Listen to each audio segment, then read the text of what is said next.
this and so glamour. Oh! L'Indonésie aime Anggun. Une légende vivante. Pour les Indonésiens, Anggun est la star numéro 1 depuis 27 ans.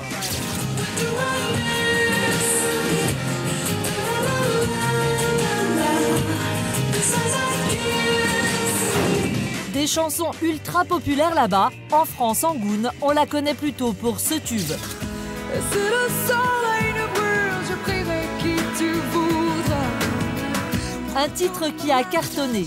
Plus d'1 million d'albums vendus dans 33 pays. À 37 ans, Anggun est devenu une figure de la chanson dans le monde entier. Pour chaque tube, c'est 3 versions qui sont éditées. En indonésien, en français et en anglais. Yang aku cari hanyalah cinta, mulia kamu, membujuk. All I'm looking for is only love. There is only love that I need. La chanteuse est même ambassadrice de bonne volonté pour l'ONU, aux côtés des plus grands. Alors comment Anggun a-t-elle vécu ce succès dès l'âge de 9 ans? Pourquoi est-elle devenue une déesse vivante en Indonésie? L'adoration qu'on lui voue lui est-elle montée à la tête? Bon, mais comment on peut me qualifier? Non, on ne m'appelle pas. Appelez-moi Anggun. Yogyakarta en Indonésie, une ville de 400 000 habitants. À l'aéroport, les fans ne se tiennent plus d'impatience. Leur idole revient au pays. Car depuis ses 21 ans, la chanteuse habite en France. Le retour de l'enfant prodige, 2 heures avant l'arrivée de l'avion, les fans sont sur le pied de guerre, comme à chacune de ses visites. Anggun chante très bien et elle est très jolie et elle est super. Je viens de Berlin et j'ai repoussé tous mes examens juste pour venir la voir. Oh, je suis tellement contente. C'était Anggun pour toujours. Pour toujours.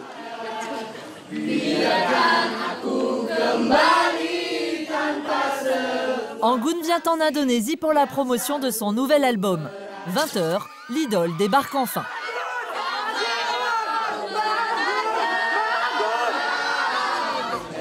Et même si Anggun revient plusieurs fois par an en Indonésie, la dévotion de ses fans l'étonne toujours. C'est toujours très très gentil et toujours. Mais à chaque fois, j'ai toujours. Je suis un peu gênée de ne pas leur consacrer plus de temps. Ils sont assez organisés. Hein. Ils arrivent à trouver des nouvelles, des news, ou parfois même. Avant nous. Oui, mais c'est vrai. Hein. Ils savent des choses avant nous. Ils sont assez débrouillards, j'adore. Un engouement qui ne se limite pas qu'à ses fans. Anggun, c'est un peu la Madonna indonésienne. Alors à l'hôtel, on se plie en 4 pour son arrivée. Suite royale au dernier étage de l'établissement, personnel aux petits soins, une réception en grande pompe.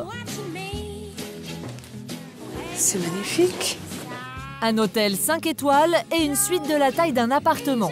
60 mètres carrés grand luxe avec un lit king size, une salle de bain avec sol et baignoire en marbre, une opulence à laquelle la chanteuse ne s'est toujours pas habituée.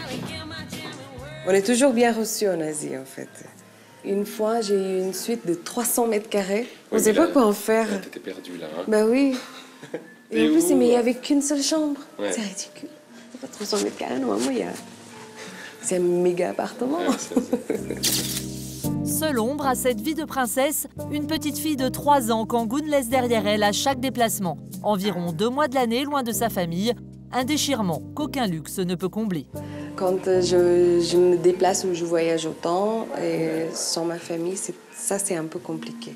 Mais c'est vrai quand on part 10 jours comme ça, c'est vrai que ça fait un éloignement avec sa fille, c'est difficile. C'est ça qui est difficile. En fait. Ouais, parce que le travail elle-même, moi je sens toujours pas. Super contente de venir ici, mais avec un petit pincement au cœur quand même pour laisser sa fille, mais c'est normal. Le tribut à payer pour une carrière de star. Anggun a chanté dans le monde entier, plus d'une vingtaine de pays, de l'Ukraine à la Turquie. Elle s'est même produite au Vatican pour le pape.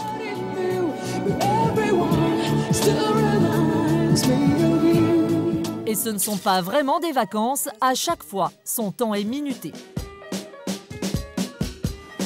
Donc j'ai des trucs à checker pour demain matin, notamment les plannings. C'est 7 heures maquillage, quoi, et on finit à 21 heures. Donc c'est une grosse journée demain. En 10 jours, Angoune va enchaîner une dizaine d'émissions télévisées, 20 interviews radio, 4 couvertures de magazines, un véritable marathon médiatique. Version haut de gamme, car devant la profusion de demandes, Angoune peut se permettre de faire la fine bouche. Cette fois, c'est un shooting photo pour un célèbre magazine, La Une, évidemment. Elle est très célèbre ici en Indonésie. Donc oui, on peut dire que c'est une icône. D'ailleurs, c'est pour ça qu'on la prend en photo. Et la couverture du mois dernier, c'était quand même Lady Gaga. Et on fait les couves de Harper's Bazaar, là, aujourd'hui. On fait les couves de Elle, de Marie-Claire, de toute la presse féminine asiatique. Un succès qui ne date pas d'aujourd'hui. L'Indonésie tombe sous le charme de la chanteuse alors qu'elle n'a que 9 ans. À 12 ans, Angoune totalise déjà 9 millions d'albums et des chansons plus connues là-bas que l'hymne national.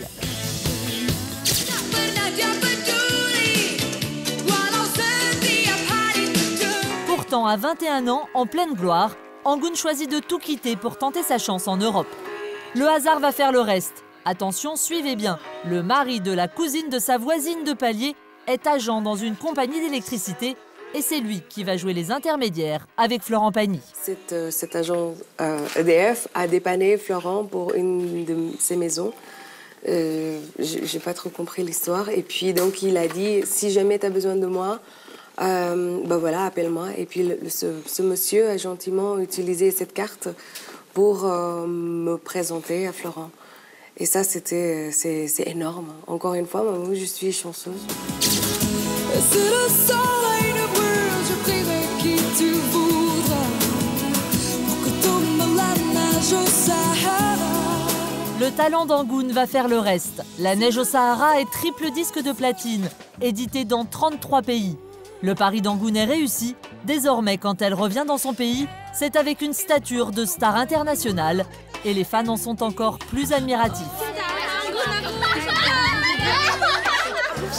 Je faisais du shopping ici, elle était ici, c'est incroyable. Quelques minutes sur le marché de Yogyakarta et c'est l'émeute. À peine le temps pour Angoune de renouer avec les spécialités locales. On va goûter le roi du fruit qui s'appelle durian. Non, c'est un fruit en fait qui est interdit dans les aéroports, dans les supermarchés. Voilà, oui. Ça sent un peu le fromage. C'est comme si tu manges, voilà. Premier bouchée, c'est pour toi. Ah, voilà. C'est bon. Mâche bien et puis tu avales. Ensuite, après, je vais voir que ta bouche... Voilà, tu ouvres la bouche. Yes. Non, fais voir. Non, mais tu dois mettre là-haut. C'est fou. Mais pas le temps de s'attarder, Angoune a son planning à tenir. Ce soir, elle est l'invitée de marque de la RCTI, la chaîne la plus populaire en Indonésie. 6 millions de téléspectateurs attendus, une exposition de choix pour Angoune. Pour l'occasion, 5 robes de grands couturiers lui ont été prêtées. Donc on dit celle-là pour le cocktail. Oui. Voilà, simple mais élégante. Celle-ci pour chanter. les chansons. Oui. Ok. Ça fait très Dalida tout ça, non? Oui, c'est très Dalida. Et de l'or de mes cheveux. Pardon. En France, vous étiez comme ça avant, dans les années 70? Moi maintenant, oui. Maintenant c'est plus jean basket pour les artistes. C'est ça, j'ai pas envie d'être... Pas de basket ce soir, Angoune sort la tenue de gala pour une émission très spéciale. Pour l'occasion, la production a obtenu de tourner dans un site exceptionnel, le légendaire temple de Prambanan, classé au patrimoine mondial par l'UNESCO, une légende pour les Indonésiens presque comme Angoune.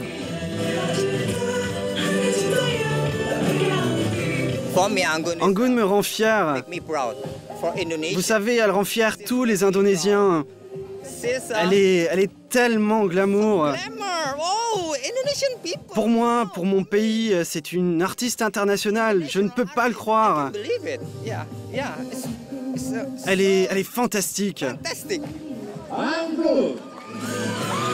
C'est dans la ferveur générale qu'Angoune attaque son show.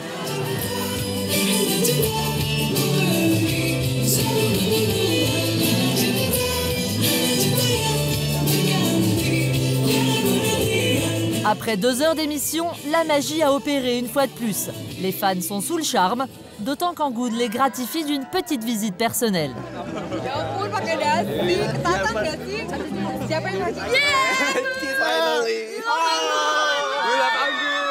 Anggun pour toujours. He knows my name. Elle connaît mon nom, c'était génial. C'était une super journée. Une provision de souvenirs pour ses fans, de quoi patienter jusqu'à la sortie de son prochain album au mois de novembre en France.